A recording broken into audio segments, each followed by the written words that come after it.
Chapter 2 Toes and Toadstools, shouted a voice. Wiglaf knew that voice. Jellock, he called. Is that you? A white-bearded face topped by a pointed head appeared high in the branches of a gnarly tree. Could be, he said. Who wants to know? Wiglaf, said Wiglaf. You again, cried Jellock. The wizard floated down toward the DSA students. His star-speckled robe fluttered in the breeze. How was my lore? Loud, said Erica. Scary, said Angus. Ah, good, Jellock smiled. Roaring is wonderful for a wizard's soul. Makes us feel powerful. His face fell. And I could use some extra power.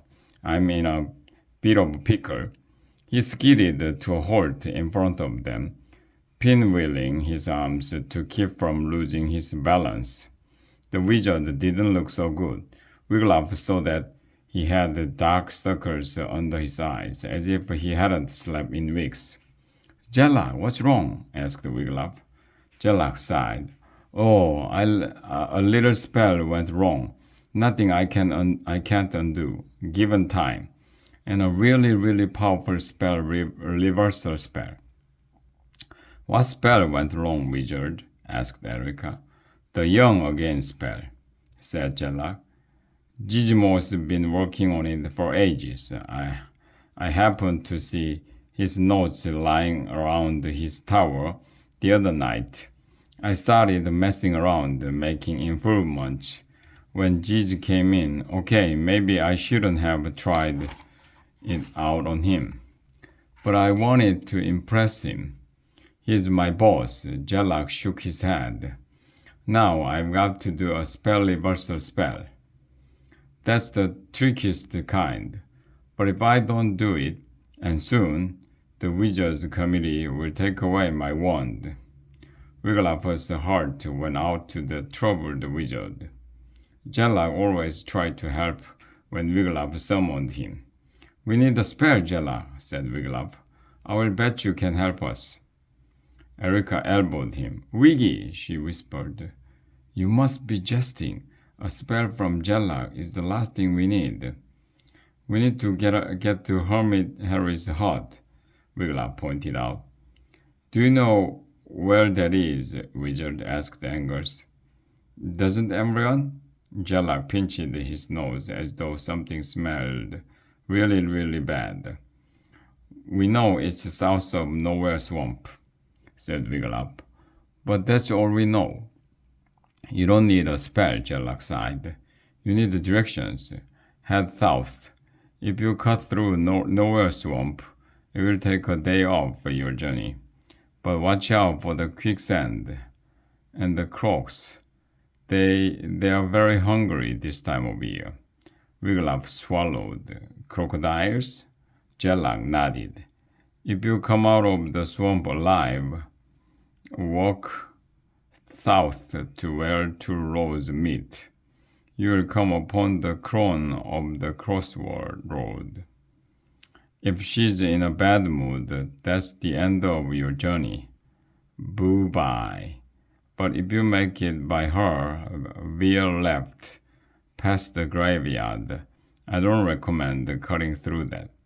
You will come to the Tower of Mysterious Light. There, take a right. Wizard, stop, cried Angus. Please, get their quick spell on us, can you?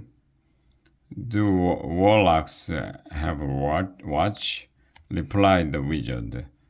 Do damsels have distress? Oh, do it, said Angus. I don't want to spend the night in the dark forest. Erica folded her arms. No need, we can get there ourselves. Up you go, then, Jellock said. Oh, and keep to the path. Fewer poisonous snapping turtles there. Erica sighed. You win, wizard. Do your spell, but it better work. Worry not, cried the wizard. You're going to like this one. Jellock pushed up the sleeves of his wizard robe.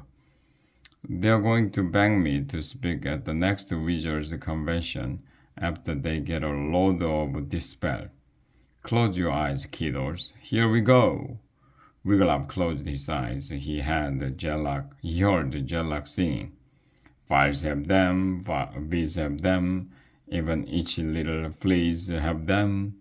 Now presto, you'll have 'em too. Ring-a-ding-a-wings.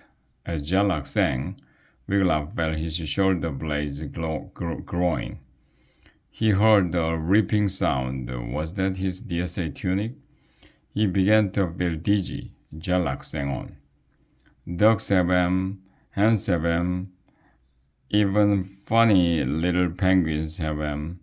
Now presto, you'll have 'em too. Ring-a-ding-a-wings. Wings were sprouting out of Wigglytuff's back. He was sure of it. He opened one eye just a crack and saw Jellock trilling as he belted out. Vampire bats in their caves have 'em. Scaly dragons do too. Wings, baby, you got them. Oh, what Jellock can do. Wizard, cried Anger. Stop! Suddenly, a terrible dizziness overtook Wigglytuff. His head whirled. He felt sick. He felt his whole body growing.